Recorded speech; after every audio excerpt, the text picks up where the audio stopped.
तो बच्चों पिछले वीडियो में हम लोग ने बात करी थी दोस्तों एक्सरसाइज नंबर हमारे 1.1 के मैथमेटिकल लॉजिक चैप्टर चल रहा है दोस्तों। यहाँ पर आज हम लोग बात करना है हमारे लेक्चर नंबर 2 जहाँ पर हम लोग कंप्लीट करेंगे एक्सरसाइज नंबर 1.2। पिछला जो वीडियो था वहाँ पे अपने स्टेटमेंट्स के बारे में जाना था और उसके ऊपर पूरी बात कंप्लीट करी थी, किस तरीके से स्टेटमेंट्स को समझना और बाकी सारी बातें वहाँ पर कवर की थी, क्या क्या टाइप के सेंटेंसेस होते हैं और उसको वहाँ पर क्लियर कर लिया हुआ था। उसी के साथ वहाँ पे ट्रुथ वैल्यू भी जानी थी। आज की इस वीडियो में हम लोग बात करेंगे लॉजिकल कनेक्टिव्स, जो कि बहुत ही इंपॉर्टेंट होता है आप लोग की इस चैप्टर का मेन जो चीज़ है। लॉजिकल कनेक्टिव्स है, डिफरेंट टाइप के लॉजिकल कनेक्टिव्स मैं आप लोग को यहाँ पर समझाने वाला हूँ, जिसमें से दो कनेक्टिव्स के बारे में आज एक्सरसाइज के अंदर समझेंगे और बाकी चीज़ों को धीरे धीरे अगले एक्सरसाइज में समझेंगे। तो दोस्तों इन सारी चीज़ों को अगर समझना है, जानना है और आप लोग कोई डाउट वगैरह रहेगा तो कमेंट सेक्शन में जरूर पूछना है। तो समझना है, जानना है तो वीडियो के एंड तक बने रहना। तो कैसे हैं आप सभी लोग? I hope you are fine. तो मैं नशा स्वागत करता हूं आप सभी का इस प्यारे से YouTube चैनल यानी कि JR कॉलेज पर। सबसे पहले मैं आपको ये बता दूं कि अभी तक आपने हमें हमारी Instagram आईडीज पे फॉलो नहीं किया हुआ है तो सिंपली यहाँ पे जाके आप हमें फॉलो कर सकते हैं। बहुत सारे डाउट्स आप लोग कमेंट सेक्शन में पूछते हैं और उसे वहाँ पर क्लियर करना थोड़ा सा मुश्किल होता है, तो आप लोग डायरेक्टली आपके डाउट्स हमारे साथ इंस्टाग्राम पे शेयर करिए, आपके डाउट्स क्लियर करने की पूरी कोशिश करूंगा। स्टार्ट करते हैं आज का वीडियो। तो दोस्तों यहाँ पर हम लोग बात करने वाले logical connectives exercise number 1.2 twelfth maths 1 commerce का फंडा चल रहा है। चलो कॉमर्स वाले बच्चों फटाफट से अभी चलते हैं एक्सरसाइज पर, आपके डिमांड पर हम लोग ही चल रहे हैं दोस्तों। तो यहाँ पर हम लोग बात करेंगे लॉजिकल कनेक्टिव्स के बारे में। अब लॉजिकल कनेक्टिव्स होता क्या है? तो किसी भी दो स्टेटमेंट को कनेक्ट करने के लिए हम लोग किसी भी चीज का वर्ड का इस्तेमाल करते हैं या सिंबल का इस्तेमाल करते हैं, तो उसे बोलते हैं लॉजिकल कनेक्टिव। तो सिंपल वही लिखा, सिंबल और word used to connect two or more sentences is in a grammatically valid way, इसी को अपन क्या बोलेंगे? सिंपल सी बात है, इसी को बोलेंगे हम लोग लॉजिकल कनेक्टिव्स। लॉजिकल कनेक्टिव्स बहुत सारे फॉर्म के होते हैं, जैसे कि एंड। एग्जाम्पल के तौर पर मुझे भूख लगी है और दूसरा राम चोर है। तो दोस्तों यहाँ पर दो सेंटेंसेस हैं, तो इनको कनेक्ट करने के लिए मैं एंड का इस्तेमाल कर सकता हूँ, I am hungry and Ram is thief. तो इस तरीके से मैं दो सेंटेंसेस को ज्वाइन करता हूँ, कंपाउंडिंग करता हूँ। तो ऐसे जब भी दो सेंटेंसेस को जोड़ने के लिए एक वर्ड का या सिंपल सी बात एक सिंबल का इस्तेमाल करेंगे, उसी को अपन बोलेंगे लॉजिकल कनेक्टिव्स। ऐसे बहुत सारे वर्ड्स होते हैं, एग्जाम्पल के तौर पर एंड होता है, और होता है, इफ देन होता है, इफ एंड ओनली इफ। ऐसे चार कनेक्टिव्स हम लोग को यहाँ पर इस चैप्टर में समझने हैं।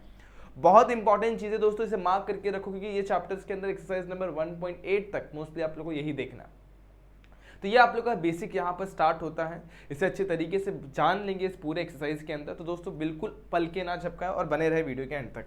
अब आगे बढ़ते हैं, क्वेश्चन थोड़ा और चीजें जानते हैं, इससे कनेक्ट जो अपन ने देखा, तो अपन ने सबसे पहले एंड को समझा। पहला नाम क्या था? एंड।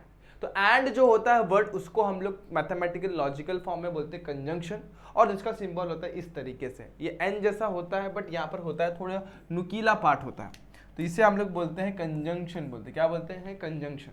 बनाना कैसे? एक लाइन ऐसे लिया जैसे ए बनाने जा रहे हो और एक लाइन ऐसे, बीच में ए नहीं करना है, बस वो हो गया आप लोग कंजंक्शन। तो एग्जाम्पल के तौर पर मैं आप लोगों को समझाता हूँ। मान लो एक सेंटेंस है पी और दूसरा सेंटेंस है क्यू, तो यहाँ पर लोगों ने लिखा है if P and Q and are any two statement, दो स्टेटमेंट्स हैं connected by the word and. And से अगर हम लोग इसे कनेक्ट कर रहे हैं, ध्यान दो, एक वर्ड है एंड से कनेक्ट कर रहे हैं, then the resulting compound statement P and Q, तो P और Q को अपन इस तरीके से लिखेंगे, is called the conjunction of P and Q।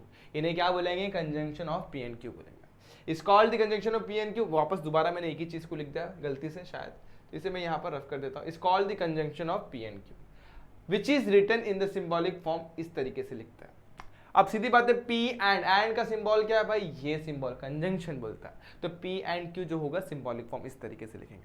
मान लो P है, Q है, एंड का सिंबल डाल दिया तो क्या हो गया? Conjunction of P and Q। अब आगे बात करें एक एग्जांपल के साथ, मैं आप लोगों को एक्सप्लेन करता हूं। मान लो कि यहाँ पर एग्जांपल लिखा हुआ √2 is a rational number and 4 + 3i is complex number. अब सीधी बात है, P एंड Q अगर मैं लिखना चाहूंगा, अब दोनों को कंपाउंड करूंगा तो ऐसे लिखूंगा, √2 is a rational number and 4 + √3i is a complex number. लिखिए सिंबॉलिक फॉर्म में कैसे लिखूंगा? P एंड Q जैसे यहाँ पे मैंने आप लोगों के सामने लिख के दिखाया, और उसको सेंटेंसेस में कुछ इस तरीके से लिखूंगा। तो ये बहुत इंपॉर्टेंट चीज थी जो आप लोग को यहाँ पर क्लियर हो चुकी है, बट इसका ट्रुथ टेबल भी होता है। अब क्या होगा? समटाइम्स क्या होगा कि ये हमारा पहला स्टेटमेंट ट्रू है और दूसरा स्टेटमेंट भी ट्रू है, तो एंड की बात जो चलती है ना, एंड की बात जो चलती है, एंड बोलता है भाई जब दोनों ट्रू होगा तभी मैं ट्रू हूंगा, अदरवाइज मैं ट्रू नहीं होऊंगा। जैसे कि यहाँ पर ये स्टेटमेंट फॉल्स है, देखेंगे तो √2 is not a rational number, √2 is A irrational number, तो ये स्टेटमेंट फॉल्स है। एंड और ये स्टेटमेंट क्या है भाई, ये statement 4+3 as a complex number, ये ट्रू है। तो फॉल्स और ट्रू को ना वो क्या बनाता है, देखो यहाँ पर फॉल्स और ट्रू को फॉल्स बनाता है। चलो इसको अपन अभी और अच्छे तरीके से एक नए स्लाइड पर समझते हैं। एग्जाम्पल के तौर पे मैं लेता हूं यहाँ पर P, यहाँ पे लेता हूं Q और यहाँ पे लेता हूं P एंड Q। मतलब ये कंपाउंड स्टेटमेंट का रिजल्ट क्या होगा वो अपन जानेंगे। तो मैं अज्यूम करता हूं मेरा P स्टेटमेंट अगर ट्रू होता है और Q स्टेटमेंट भी अगर ट्रू है, और तो P एंड Q का जब कंपाउंड स्टेटमेंट का जब रिजल्ट देखूंगा कि वो ट्रू आएगा कि फॉल्स आएगा, तो उसका truth value true and true true होता है। मतलब दोनों स्टेटमेंट्स अगर ट्रू होंगे तभी ट्रू होगा। अब बात करता हूं, मान लो P हमारा ट्रू है और Q हमारा फॉल्स है, तो ट्रू एंड फॉल्स। अब मान लो कि पहला ट्रू है दूसरा झूठ बोल रहा है भाई, तो true and false obviously false होगा। उसके बाद यहां पर ये फॉल्स हो गया, ये ट्रू हो गया। अब ऑब्वियसली दोनों में से कोई भी एक फॉल्स तो फॉल्स ही होगा। अब सपोज दोनों भी फॉल्स हैं, तो अब दोनों झूठे हैं, दोनों गलत हैं, तो ऑब्वियसली रिजल्ट इसका फॉल्स ही आएगा। तो इस तरीके से आप लोग को ट्रूथ टेबल रेडी करने आना चाहिए। ये था कंजंक्शन। अब इसका ट्रूथ टेबल हम लोग है ना आगे आने वाले 2-3 एक्सरसाइज के बाद अच्छे तरीके से समझेंगे। फिलहाल के लिए इसको जान के रख लो। एंड में क्या होता है, कंजंक्शन में क्या होता है, जब दोनों ट्रू होंगे तो ट्रू होगा, दोनों स्टेटमेंट्स अगर ट्रू होंगे तो ट्रू होगा, अदरवाइज फॉल्स होगा। अब आगे बात करेंगे, हमारे पास डिसजंक्शन भी है। डिसजंक्शन मतलब होता है और। अच्छा क्या होगा, और, इसे और को जान लो।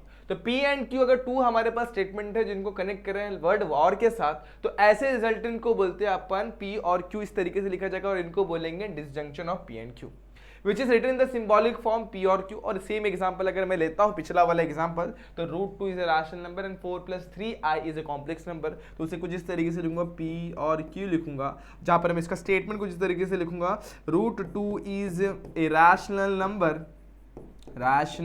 नंबर, और जोड़ने के लिए मैं कौन से वर्ड का इस्तेमाल कर रहा हूं, और 4+3i इज कॉम्प्लेक्स नंबर। तो इस तरीके से आप लोग लिख सकते हो।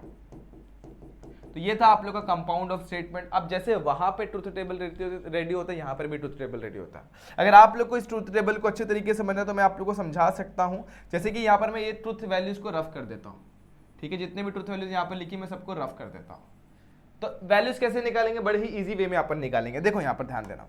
तो अब मैं क्या करता हूं बच्चों, ध्यान देना, बहुत इजी है, बहुत मुश्किल नहीं है। अब मान लेते हैं कि यहां पर हमारे पास है, ठीक है, इसको मैं थोड़ा पतला कर देता हूं। ओके, यहां पर मैं आता हूं, ओके इसमें आता हूं, ठीक है। अब देखो यहां पर ट्रू एंड ट्रू, अब देखो यहां पे एंड नहीं है, और है। अब देखो सीधी बात है, मैं एक स्टेटमेंट लेता हूं कि मैं बोल रहा हूं कि एक बंदा सच बोल रहा है, दूसरा बंदा भी सच बोल रहा है, और का रिलेशन है। तो और मतलब क्या होता है भाई, दोनों में से कोई भी एक सही बोलेगा तो सही, अदरवाइज फॉल्स। अब दोनों में से एक भी सही बोल रहा है कि यस, दोनों के दोनों सही बोल रहे हैं, तो ट्रू आएगा। अब यहां पर ये ट्रू बोल रहा है, ये फॉल्स है, तो दोनों में से एक भी सही तो सही, मतलब ये सही है ये गलत है तो भी फर्क नहीं पड़ता, तो ट्रू ही आएगा। अब आगे दोनों में से एक भी सही है क्या, हाँ बिल्कुल सही, तो ये भी ट्रू आएगा। अब देखो ये दोनों के दोनों गलत है, तो फॉल्स और फॉल्स जो होगा वो अपने को फॉल्स ही देने वाला है। तो इस चीज को दिमाग में डाल दो। एंड में जो होता है दोनों के दोनों ट्रू होना कंपलसरी है, और में क्या होता है दोनों में से कोई भी एक ट्रू तो ट्रू होगा, अगर दोनों फॉल्स है तो फॉल्स हो जाएगा। ये ट्रूथ टेबल आप लोग को लर्न होना चाहिए। सीधी बात है, क्लियर हो गया। अब मेरे हिसाब से बाकी एकदम बातें साफ है, कुछ भी दिक्कत वाली बात नहीं है, बातें साफ दिक्कत साफ। चलो बढ़ते हैं क्वेश्चन पे। आप अब यहां पर देखेंगे कुछ क्वेश्चंस, एक्सरसाइज नंबर हमारे 1.2 के, बहुत सिंपल क्वेश्चन है जिसको आप लोग यहां पर क्लियर कर सकते हैं, और बहुत ही ज्यादा आसान होता है इनको समझना, और मैं आप लोग को पूरी बातें यहां पर एक्सप्लेन करने वाला हूं। देखो अगर समझेंगे तो यहां पर दिया हुआ है express the following statement in symbolic form. Symbolic form में एक्सप्रेस करना है, कोई दिक्कत वाली बात नहीं है। तो पहला स्टेटमेंट देखो क्या बोला हुआ है, सिंबॉलिक फॉर्म में अगर हमें रिप्रेजेंट भी करना तो कोई दिक्कत है ही नहीं। ई इज ए वोवेल, तो लेट हम लोग एक स्टेटमेंट लेंगे, पी को लेटर से डिनोट करेंगे, ई इज ए वोवेल। याद आ रहा है पिछले एक्सरसाइज में किया हुआ ये सब वोवेल। और दूसरा क्यू अपन मान लेंगे, और के बाद का जो स्टेटमेंट है 2+3 = 5। ये दो स्टेटमेंट जो है अपन ने ले लिए। अब क्या इन दोनों को हम लोग ने जोड़ा हुआ है किसके साथ, डिसजंक्शन के साथ। तो इसको मैं लिखूंगा सिंबॉलिक फॉर्म में कुछ इस तरीके से, सिंबॉलिक फॉर्म। तो ये क्या हो जाएगा, सिंबॉलिक फॉर्म का मतलब हो जाएगा P और Q हो जाएगा। ये था आप लोग का कंजंक्शन का, सॉरी डिसजंक्शन का एक क्वेश्चन। अब एक और चीज मैं बताना चाहता हूं, कभी भी स्टेटमेंट में कॉमा आएगा और बट आएगा। कॉमा और बट दोनों रिसिंबल करते हैं एंड को, याद रखना, कॉमा और बट। अगर आप लोगों को याद नहीं तो नोट्स में मैं ये डाल के रख देता हूं, आप लोग को ये PDF मिल जाएगा after the completion of chapter. तो यहां पर मैं लिख के रख देता हूं, इधर पे मैं एंड लिख के रखता हूं, बट लिख के रखता हूं, और भी लिख देता हूँ, सॉरी और नहीं कॉमा बट, और सीधी बात है कॉमा ऐसे करके भी लिख देता ताकि आप लोग को पता चले। ये जो अब जब भी दिखाई देंगे तो अपने को एंड ही लेना है, दिमाग में डाल के रखो बच्चों, जब भी अपने को दिखाई देगा तो अपने को क्या लेना है, एंड लेना। ठीक है, चलो यहां पर चलते हैं, अब इसको समझते हैं। Mango is a fruit but potato is vegetable. अब इसको समझता है, तो यहां पर मैं लिखता हूं मैंगो इज फ्रूट, तो इसको मैं लेट मानता हूं, पी मेरा एक स्टेटमेंट है जो डिनोट कर रहा है मैंगो इज फ्रूट, और दूसरा क्यू स्टेटमेंट है potato, potato is a vegetable. अभी जस्ट मैंने आप लोग को एक्सप्लेन किया, बीच में क्या आ रहा है, but is nothing but and को रिसेंबल करता है, और एंड मतलब होता है कंजंक्शन। तो सिंबॉलिक फॉर्म जो आएगा वो आएगा पी एंड क्यू आ जाएगा। बहुत सिंपल है। अब यहां पर देखो, इस स्टेटमेंट को अपन P मानेंगे, इस स्टेटमेंट को अपन Q मानेंगे, तो अब देखो आप लोग को लेट करके लिखना है, और P क्या है वो लिखना है, Q क्या है वो लिखना है। अब बाद में लिख देंगे हम लोग, सिंबॉलिक फॉर्म जो होगा वो क्या हो जाएगा, P और Q हो जाएगा। बहुत ईजी है, आगे बढ़ते हैं। आई लाइक प्लेइंग, इसको P मानेंगे, इसको Q मानेंगे, बाकी साफ है। यहाँ पर जो सिंबॉलिक फॉर्म आएगा P और Q, लेकिन लेट लिखना बड़ा जरूरी है। P आप किसको मान रहे हैं, Q किसको मान रहे हैं, और सिंबॉलिक फॉर्म आपका क्या है वो भी लिखना पड़ेगा। तो यहाँ पर आएगा P और Q, ठीक है, जब सॉरी P एंड Q, क्योंकि यहाँ पर हमारा बट वाला आ रहा है, तो P एंड Q हो जाएगा। ठीक है, आगे चलते हैं। यहाँ पर देखेंगे तो even though it is cloudy it is still raining, तो यहाँ पर P अपन मानेंगे, let P equal to P क्या हो जाएगा बच्चों, P हो जाएगा इट इज क्लाउडी, और Q सेकेंड वाला पार्ट कॉमा के बाद वाला Q क्या आएगा, इट इज स्टिल रेनिंग। लेकिन बच्चों यहाँ पर अपन क्या लिखेंगे, सिंबॉलिक फॉर्म तो लिखेंगे, बहुत जरूरी है, क्वेश्चन में वही तो पूछा हुआ है। तो सिंबॉलिक फॉर्म जो इस केस में आएगा वो क्या आ जाएगा, सीधी बात है, कॉमा मैंने क्या बताया आप लोग को, एंड होता है, तो P एंड Q हो जाएगा। इस तरीके से ये पूरे क्वेश्चन नंबर आप 1 को पूरी तरीके से समझ सकते हैं। बड़ा ही साफ, बड़ा ही सिंपल, बड़ा ही बेहतर क्वेश्चन है, जो कि आप लोगों को इस एक्सरसाइज को बहुत ही इजी वे में कंप्लीट करवा कर देगा। लेकिन दोस्तों ये क्वेश्चन नंबर 1 था। अब क्वेश्चन नंबर 2 जो है, जैसे कि अपन ने पहले एक्सरसाइज को समझा था, वहां पे अपन ट्रुथ वैल्यूज लिख रहे थे अगर वो स्टेटमेंट है तो।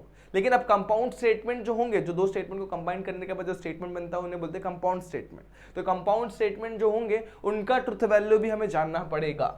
जैसे कि यहां पर बोला right the truth value of the following statement, तो ट्रुथ वैल्यू हमें यहां पर लिखना। कैसे लिखेंगे, बहुत इजी है। तो अगर मैं यहां पर बढ़ूं तो ये देखो, earth is a planet and moon is a star, तो यहां पर लेट लिखूंगा, P एक स्टेटमेंट लूंगा जो क्या डिनोट कर रहा है, earth is a planet, earth is a planet, ठीक है।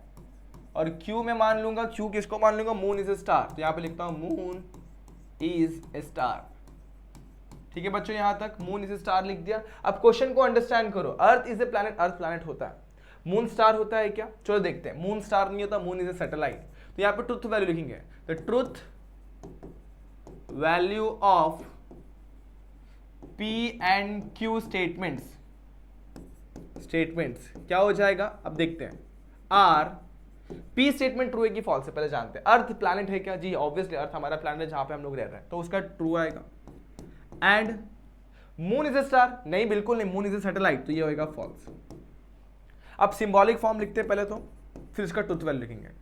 सिंबॉलिक फॉर्म क्या बनेगा, सिंबॉलिक फॉर्म चलो जानते हैं। बीच में एंड है तो कंजंक्शन लगेगा, मतलब P एंड Q लगेगा। अब इसका ट्रुथ वैल्यू लिखते हैं, तो ट्रुथ वैल्यू कुछ इस तरीके से आएगा। ट्रुथ वैल्यू क्या आएगा, P का ट्रुथ वैल्यू क्या है बच्चों, P का ट्रुथ वैल्यू है ट्रू, एंड Q का ट्रुथ वैल्यू क्या है, फॉल्स। तो जैसे मैंने बताया, ट्रू एंड फॉल्स होगा तो दोनों ट्रू होगा तो ही ट्रू, अदरवाइज फॉल्स। तो इसका ट्रुथ वैल्यू जो आएगा वो आएगा फॉल्स, क्योंकि दोनों भी एक भी फॉल्स तो फॉल्स, अगर दोनों ट्रू होंगे तभी ट्रू होगा एंड के केस में, अदरवाइज फॉल्स ही होता है। तो इस तरीके से ये क्वेश्चन कंप्लीट होता, बड़ा ही सिंपल क्वेश्चन था। अगर आप लोग चाहे तो मैं फिर से एक बार एक्सप्लेन कर देता हूं। देखो सबसे पहले अपन स्टेटमेंट को नाम रखते हैं, एक का नाम रखा P, एक का नाम रखा Q रख दिया, ठीक है। यहां तक P एंड Q रखने के बाद अपन ने क्या बोला, इसका ट्रुथ वैल्यू निकालना पड़ेगा। हमारा जो अर्थ है वो प्लैनेट है, मून जो है हमारा स्टार है, दोनों में से एक ट्रू है, दूसरा फॉल्स है, ट्रुथ वैल्यू लिख दी। दोनों का सिंबॉलिक फॉर्म लिखा और कंबाइन करके हम लोगों ने ट्रुथ वैल्यू निकाला। ट्रू एंड फॉल्स जो होता है वो फॉल्स होता है। अब यहाँ पे चलेंगे, 16 is a even number, yes चलो चलते हैं। P में मानता हूं 16 इज ए इवन नंबर को, 16 is an even number. And उसके बाद Q जो है 8 is a perfect square, perfect square ऐसे करके लिखता हूं, तो स्क्वायर शायद मिसिंग हो गया, कोई बात नहीं। तो 8 इज ए परफेक्ट स्क्वायर। अब आगे बढ़ते हैं, तो हमें क्या समझ में आ रहा है यहाँ पर, देखो सिंपल सी बात है, यहाँ पे सबसे पहले आप लोग को ट्रुथ वैल्यू लिखनी पड़ेगी। Truth value of statement P and Q, statement P and Q are क्या क्या है। अब 16 is a even number, obviously 16 even number है, ट्रू आएगा। 8 इज ए परफेक्ट स्क्वायर, भाई ये थोड़ा गलत लग रहा है, क्यों पता है? 8 परफेक्ट स्क्वायर है ही नहीं। परफेक्ट स्क्वायर क्या होता है? जो खुद में स्क्वायर हो, जैसे 1 1 का स्क्वायर है, 4 2 का स्क्वायर है, 9 9 3 का स्क्वायर है, 16 स्क्वायर है। तो 8 is not a perfect square, 8 is a perfect cube. तो यहाँ पर 8 इज ए परफेक्ट स्क्वायर गलत हो जाएगा, तो इसका जो ट्रुथ वैल्यू आएगा वो फॉल्स आएगा। अब लॉजिकल स्टेटमेंट जो अपन लिखेंगे सिंबॉलिक फॉर्म में, सिंबॉलिक फॉर्म, तो सिंबॉलिक फॉर्म क्या आ जाएगा? सिंपल सी बात है, यहाँ पर एंड है तो P एंड Q आ जाएगा। और ट्रुथ वैल्यू अगर लिखने जाएंगे तो ट्रुथ वैल्यू क्या बनेगा, चलो देखते हैं। P का जो ट्रुथ वैल्यू है बच्चों ट्रू है, तो यहाँ पे लिख देंगे ट्रू। एंड को वैसी Q का ट्रुथ वैल्यू क्या है? फॉल्स, तो यहाँ पे लिख देंगे फॉल्स। सिंपल सी बात है, ट्रू और फॉल्स, ट्रू एंड फॉल्स है यहाँ पर, तो ट्रू एंड फॉल्स तो फॉल्स ही होगा, दोनों भी ट्रू होंगे तो ट्रू, अदरवाइज फॉल्स होता है। अगले क्वेश्चन पे बढ़ते हैं। यहाँ पर दिया हुआ एक quadratic equation has 2 distinct root और 6 हैज 3 प्राइम फैक्टर्स। चलो इसको भी समझते हैं, इसको P मानता हूं एक quadratic equation, quadratic equation has 2 distinct root, 2 distinct roots. Q क्या है? 6 has 3 prime factor, 6 has 3 prime factors. चलो समझते दोनों क्या है। सबसे पहले अपन जानेंगे इनका ट्रुथ वैल्यू, तो truth value of P and Q statements are क्या होगा, चलो समझते पहले। यहां पर एक quadratic equation has 2 distinct root, एक क्वाड्रेटिक इक्वेशन के पास 2 डिस्टिंक्ट रूट होते हैं क्या? जैसे देखो आप लोग को पता होगा क्वाड्रेटिक इक्वेशन के 2 डिस्टिंक्ट रूट भी हो सकते हैं और नहीं भी हो सकता है। एग्जाम्पल के तौर पर अगर मैं बताऊं आप लोग को, तो देखो सबसे पहली बात तो अपने एक फॉर्मूला पढ़ा था, b² - 4ac इक्वल टू क्या पढ़ा था? 2a पढ़ा था। b² - 4ac अगर 2a होता है, देखो याद होगा b² - 4ac, अगर आप लोग को ठीक तरीके से याद होगा वो अंडर रूट के अंदर आ रहा था। उसकी वैल्यू अगर क्या आ रही है? इक्वल टू 0 आ रही, तो 2 रूट्स मिलेंगे, दोनों इक्वल रूट्स मिलेंगे। और दोनों की वैल्यू अगर उसकी वैल्यू क्या आ रही है? ग्रेटर देन 0 आ रही, तो दो रूट्स मिलेंगे, डिस्टिंक्ट रूट मिलेंगे। तो वही कंडीशन यहाँ पर अगर आप लोग समझते हो तो इसकी वजह से आप लोग को आपका आंसर समझ में आता है। नहीं याद आ रहा है? चलो मैं यहाँ पे लिख के बताता हूँ। b² - 4ac फॉर्मूले के अंदर आ रहा था, इसकी वैल्यू क्या हो सकती है? एक तो ग्रेटर देन 0 हो सकती है, एक तो इक्वल टू 0 हो सकती है, एक तो लेस देन 0 हो सकती है। जब ग्रेटर देन 0 होता था तो यहाँ पर मिलता था 2 डिस्टिंक्ट रूट रियल रूट। यहाँ पर इक्वल टू 0 में दोनों रूट्स अपने को इक्वल मिलते थे, और लेस देन 0 में हम लोग को जो 2 रूट्स मिलते थे वो कैसे रूट्स मिलते थे? अनइक्वल रूट्स, सॉरी यहाँ पे रूट्स ही नहीं मिलते थे, रियल रूट्स मिलते ही नहीं थे। तो उस हिसाब से अगर देखा जाए तो हमारे रूट्स क्या हो सकते हैं, यहाँ पर क्वेश्चन को अंडरस्टैंड करो तो समझ में आ जाएगा कि quadratic equation has 2 distinct root. तो सिंपल सी बात है, क्वाड्रेटिक इक्वेशन का 2 डिस्टिंक्ट रूट हो भी सकते हैं और नहीं भी हो सकते हैं, वो 2 पॉसिबिलिटीज हैं। तो यहाँ पर 2 रूट्स बोला तो समझ में आता, 2 डिस्टिंक्ट रूट बोलते ही गड़बड़ कर दिया, तो इसका ट्रुथ वैल्यू जो आएगा ना ये फॉल्स आएगा। एंड इसके पास जाते हैं, 6 हैज 3 प्राइम फैक्टर्स, तो 6 को भी समझ लेते हैं। प्राइम फैक्टर क्या होता है? इसको तोड़ना, तोड़ेंगे कैसे? 2 से तोड़ोगे तो मिलेगा 3, 3 से तोड़ोगे तो मिलेगा 1। तो 6 का जो 2 प्राइम फैक्टर है वो 2 और 3 ही है, 2 और 3 ही है। तो सिंपल सी बात है, 2 और 3 अगर इसका प्राइम फैक्टर है, 3 फैक्टर्स तो निकल ही नहीं रहे। इसका मतलब हमें ये समझ, प्राइम फैक्टर मतलब क्या होता है? जो प्राइम नंबर होते हैं वो फैक्टर्स। तो 2 ही प्राइम फैक्टर्स are, एक 2 और एक 3। 1 इज नॉट प्राइम नंबर, तो प्राइम फैक्टर नहीं होगा। तो हमें ये समझ में आया इसके 2 ही प्राइम फैक्टर्स आ रहे हैं, और यहाँ पर बोला पर 3 प्राइम फैक्टर, तो ये भी गलत है, तो मतलब फॉल्स। तो अभी इसका निकालेंगे लॉजिकल स्टेटमेंट, लॉजिकल स्टेटमेंट जो भी है। अब यहाँ पर क्या आएगा? लॉजिकल स्टेटमेंट, या फिर बोल सकते हो आप लोग सिंबॉलिक फॉर्म भी बोल सकते हो। तो यहाँ पर मैं लिखता हूँ सिंबॉलिक फॉर्म। सिंबॉलिक फॉर्म जो आएगा वो क्या आएगा? सिंबॉलिक फॉर्म जो बनेगा वो बनेगा P एंड Q बनेगा, कि P और Q, देखो यहाँ पर लिखा हुआ और, तो P और Q आ जाएगा। अब इसकी ट्रुथ वैल्यू लिखते हैं, तो ट्रुथ वैल्यू क्या आएगी भाई? ट्रुथ वैल्यू बड़ा ही सिंपल होता है, ट्रुथ वैल्यू बहुत सिंपल, बहुत सिंपल। देखो P जो है हमारा फॉल्स है और है फॉल्स है। फॉल्स भाई एक ही जगह पे दोनों भी फॉल्स होगा तभी फॉल्स होता है, अदरवाइज ट्रू होता है। तो देखो दोस्तों दोनों भी फॉल्स है, तो हमें इसका ट्रुथ वैल्यू जो मिलेगा वो फॉल्स ही मिलेगा। क्लियर हो ये बात? तो इस तरीके से आप लोग इस क्वेश्चन को समझ सकते हैं। अगले क्वेश्चन को आप लोगों को सॉल्व करना, that is your homework question, जो कि बड़ा ही सिंपल है, जो मैं आप लोग को अभी एक्सप्लेन भी कर देता हूँ। अगर मैं बात करूँ तो पहला जो पार्ट है उससे मैं पी कंसिडर करूंगा, the Himalaya are the highest mountain, P हो गया। उसके बाद the Himalaya are the part of India in the north east, ये सेकंड स्टेटमेंट हो गया। बट मतलब होता है एंड, तो यहाँ पर कंजंक्शन आएगा, पी एंड क्यू आ जाएगा। हिमालय हाईएस्ट माउंटेन है, जी हाँ ट्रू। और जो हमारा ये नॉर्थ ईस्ट में लोकेटेड है, बिल्कुल अर्थ, अगर आप लोग को अपना इंडिया पता होगा तो इंडिया का शेप कुछ इस तरीके से है, ये यहाँ पर ऐसा कुछ इस तरीके से, और यहाँ पर अपना अर्थ इस तरीके, इंडिया ऐसे कुछ है, यहाँ पर हमारा ये जो भी है कुछ इस तरीके शेप है। तो हमारा जो ये है ना, ये अपना हिमालय माउंटेन, तो इस रीजन में प्रेजेंट है। अगर मैं बताऊँ तो ये होता है नॉर्थ साइड होता है और ये होता है ईस्ट, ठीक है। तो ये हमारा जो रीजन होता है वो नॉर्थ ईस्ट डायरेक्शन में हमारा ये लोकेटेड है। तो दोनों भी ट्रू है। तो ट्रू एंड ट्रू क्या होता है वो आप लोग को बताना है, कमेंट सेक्शन में कमेंट करके जरूर बताना कि सर ट्रू एंड ट्रू क्या होता है और हमारे होमवर्क क्वेश्चन का आंसर क्या आएगा। तो इस तरीके से आप लोग ये क्वेश्चन कर सकते हैं। अगर कोई गलती हो गई, देखिए ड्राइंग बनाने में तो माफ़ी चाहता हूँ, मैंने रफ डायग्राम बनाने की कोशिश करी थी, जो कि आप लोग समझ चुके होंगे, इसमें कोई विवाद वाली बात नहीं है। अगर दिक्कत है तो मैं इसको रफ भी कर देता हूँ, लेकिन आप लोग को समझाने के लिए मैंने समझा दिया। बाकी आप लोग खुद समझदार हैं, बाकी चीज़ें एकदम क्लियर हो गई और आप लोग को ये क्वेश्चन भी समझ में आ गया। तो दोस्तों यहाँ तक ही था हमारा ये एक्सरसाइज। होपफुली आप लोग को ये एक्सरसाइज भी समझ में आ गई रहेगी, कोई दिक्कत कोई डाउट वाली बात नहीं है। अगर कोई भी दिक्कत कोई भी डाउट हो तो कमेंट सेक्शन में ज़रूर पूछेगा और आपके डाउट्स क्लियर कर लेगा। और दोस्तों आज के लिए बस इतना ही, फिर मिलेंगे अगले वीडियो में जहां पर अपन बात करेंगे नए एक्सरसाइज नए क्वेश्चन के बारे में। तब तक के लिए क्या करना है आप लोगों को, कीप वॉचिंग कीप स्टडिंग। तब तक के लिए stay tuned and good bye.